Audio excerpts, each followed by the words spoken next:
आजच्या भागामध्ये आपण पाहणार आहोत की आता टेंडरची अनाउन्समेंट होणार असते आणि त्यासाठी सगळेच जण तिथे जमलेली असतात आणि तेव्हाच ना नयनतारा आणि तेजस्विनी यांना असं वाटत असतं की आपल्या कंपनीला टेंडर मिळायला हवं.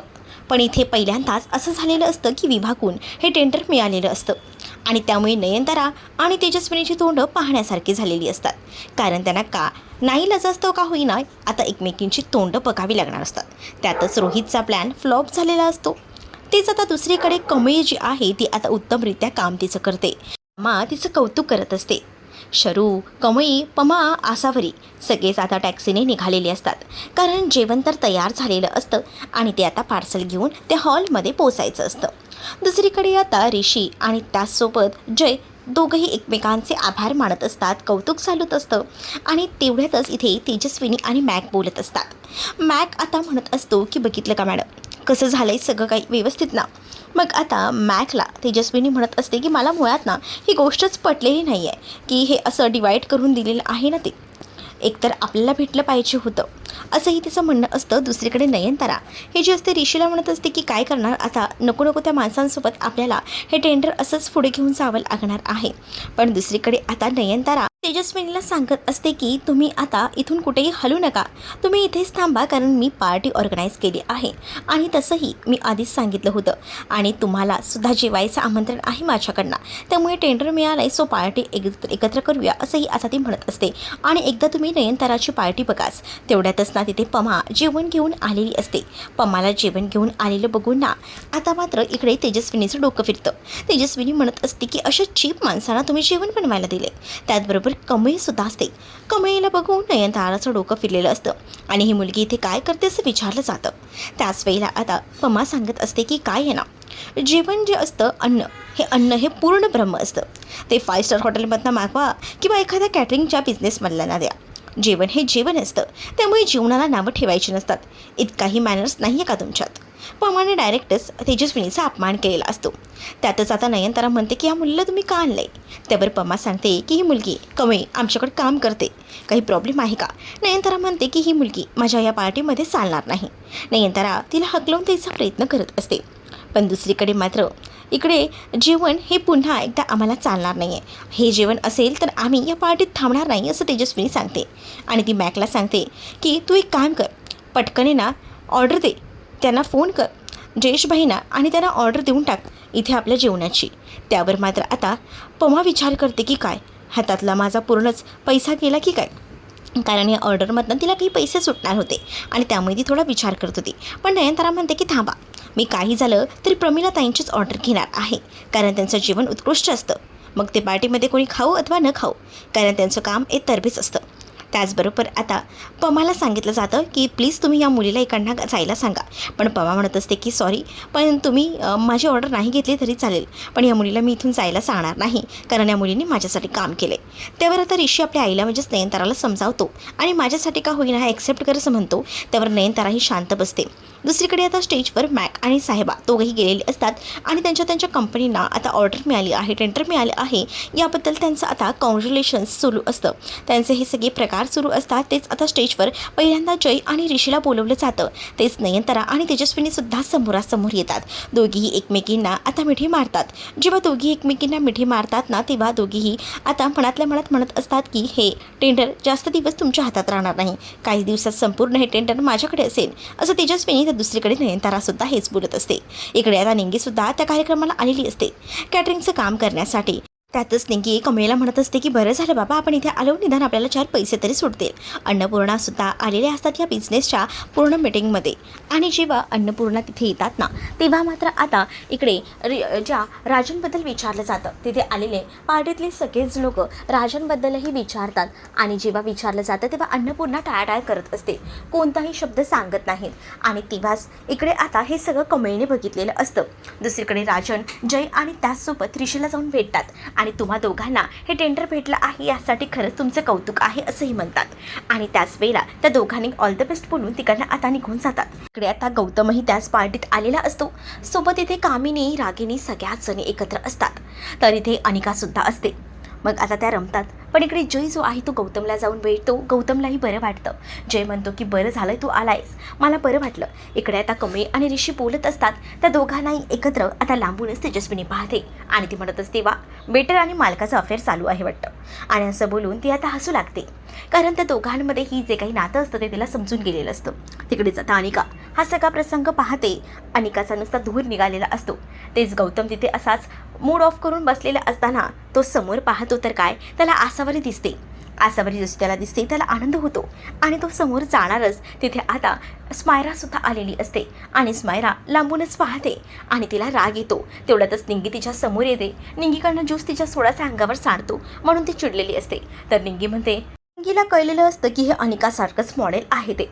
दुसरीकडे आता अन्नपूर्णा आणि त्याचसोबत त्यांच्यासमोर काही जे क्लायंट ते असतात आणि ते खरं तर राजांचं कौतुक करत असतात. पण राजांबद्दल एकही शब्द बोलला तरी अन्नपूर्णा त्यावर काहीच रिॲक्ट होत नसते. अन्नपूर्णाला माहिती असतं की अन्नपूर्णा जी आहे तिचा राजांचा काही संबंध नाही आहे. आणि तेवढ्यातच मुद्दामुन्ना कमळी त्यांच्यासमोर ज्यूसचा ग्लास घेऊन गेलेली असते, जेणेकरून अन्नपूर्णा कमळीशी तरी बोलेल आणि सोबत राजनसुद्धा बाजूला उभा असतो. पण आता अन्नपूर्णा राजांशीही बोलत नाही आणि कमळीशीही बोलत नाही. त्यावर राजन आता कमळीला म्हणत असतो की तुला काय सांगू, जेव्हापासून हे सगळं झालं ना तेव्हापासून आई माझ्याशी बोलत काय, तोंडसुद्धा माझं बघत नाही आहे, मला टेन्शन आलं आहे. इकडे आता अनिकाची चिडचिड होत असते, कारण तिने ऋषी आणि कमळीला एकत्र बघितलेलं असतं आणि त्यामुळेच ती आता ओरडत ओरडत तिच्या आईकडे आणि आजीकडे गेलेली असते. इकडे आता आसावरी आणि गौतम यांचा थोडासा का होईना छोटासा रोमांस रंगलेला असतो. म्हणजे आता गौतम जेव्हा आसावरीला बघतो तेव्हा तिला एका कोपऱ्यात घेऊन जातो. दोघंही जण बोलत असतात. तेच आता आसावरी गौतमला म्हणत असते की काय तुम्ही पण, आणि असं बोलून ती आता तिथून जाणारच असते. तेच आता तिला गौतम अडवतो आणि गौतमच्या हातामध्ये तिची ओढणी अडकलेली असते आणि जेव्हा ती पाहते तेव्हा मात्र आता तिला धक्का बसतो. आणि मग काय, ते दोघंही जण असे का तसे एकत्र आलेली असतात अगदी जवळ. आणि जेव्हा ते दोघंही जण जवळ येतात ना तेव्हा लांबून स्मायरा हे सगळं पाहत असते आणि स्मायराला हे सगळं बघून ना धक्का बसतो. स्मायरा त्या दोघांकडेही पाहते. आता अनिकाची ही चिडचिड होत असते म्हणून अनिका बसलेलीच असते. तेच आता तिथे तिच्या बाजूला ही स्मायरासुद्धा बसलेली असते. दोघीही पुटपुटत असतात.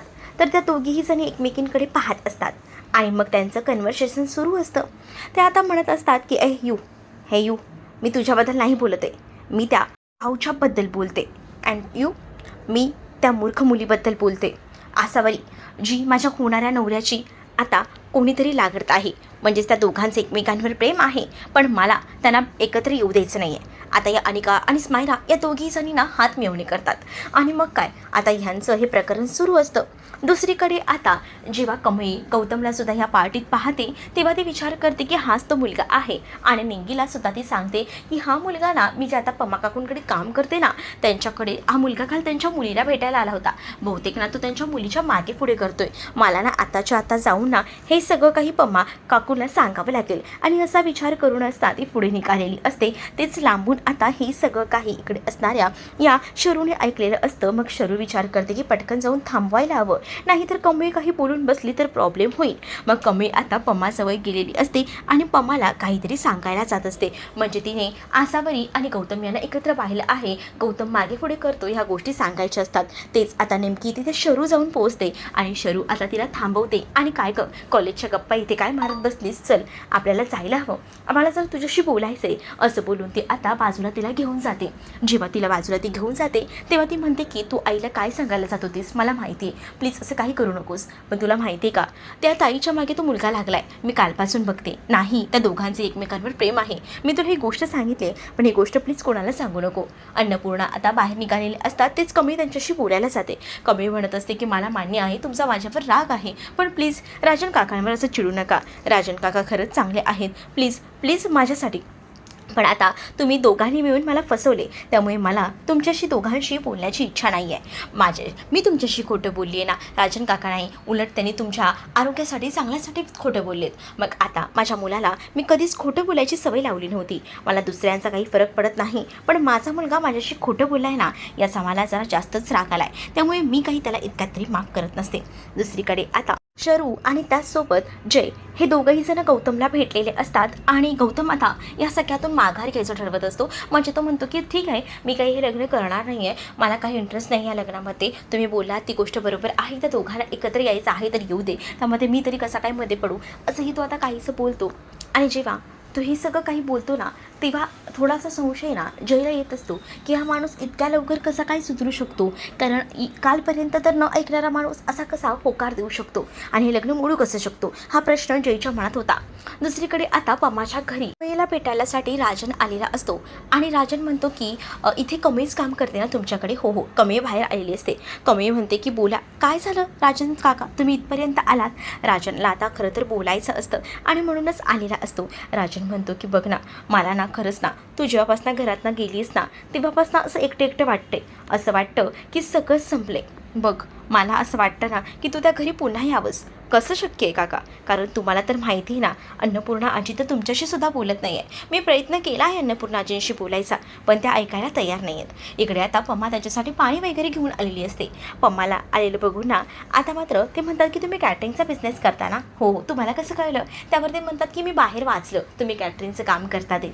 आणि तेवढ्यातच ना एक हॉलवाला आलेला असतो आणि तो म्हणतो की तुम्ही अजूनही ॲडव्हान्स पेमेंट केलेलं नाही आहे. तुमचं लग्न परवावर आहे, म्हणजे जवळ आले लग्न, पण तुम्ही अजून केलं नाही आहे. तर त्यावर पम्मा सांगते की थोडे दिवस थांबा, मी करते तुमचं पेमेंट जे काही असेल ॲडव्हान्स ते थोडा वेळ द्या. मग त्यावर आता राजन म्हणतो की काही पैशांची कमी असेल तर मी पुढे करू का, पण आता नको असं म्हटलं जातं, कारण आता थोडे पैशांची कमी आहे, पण बघतो आम्ही ॲडजस्ट करतो काहीतरी. कारण सुभाष म्हणजेच आसावरीचे वडील जे आहेत ते करणार आहेत पैशांचा बंदोबस्त, असं देखील आता पमा जे आहे ती सांगू लागते. पण आता या सगळ्यामुळे ना एक कल्पना येते राजन यांच्या डोक्यात आणि त्यांना असं वाटतं की आपण एक सामूहिक विवाह सोहळा संपन्न करावा, ज्यामुळे काही गरीब माणसांना मुलींची लग्न करता येत नाही, त्यानिमित्ताने का होईना अशी लग्न धूमधडाक्यात लावता येतील. मग ही कल्पना आवडलेली असते आणि मी आईशी सुद्धा या सगळ्याबद्दल बोलतो असं म्हटलेलं असतं. इकडे एकटीच आता कॅन्टीनमध्ये का होईना बसलेली असते ही शरूची आहे आणि तेवढ्यातच तिथे कमी येते आणि कमी म्हणते काय हे काय तू डबाच विसरली होती, तुझ्यासाठी घेऊन आले. मग ऋषीचं लक्ष सुद्धा कमयीकडे जातं. एक कमयी तू इथेच ये ना, इकडे आपण बोलूया.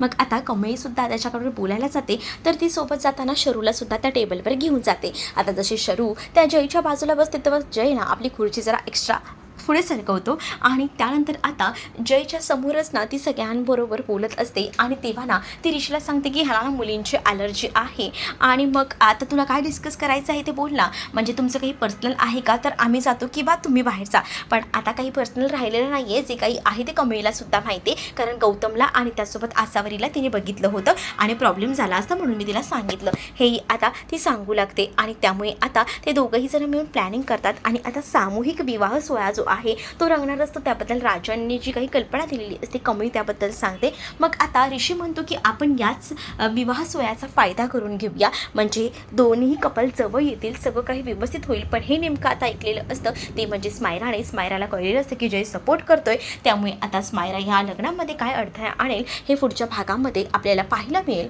तुम्ही जर आपल्या चॅनलवर नवीन असाल तर चॅनलला नक्की सबस्क्राईब करा. व्हिडिओ आवडला असेल तर लाईक करायला विसरू नका.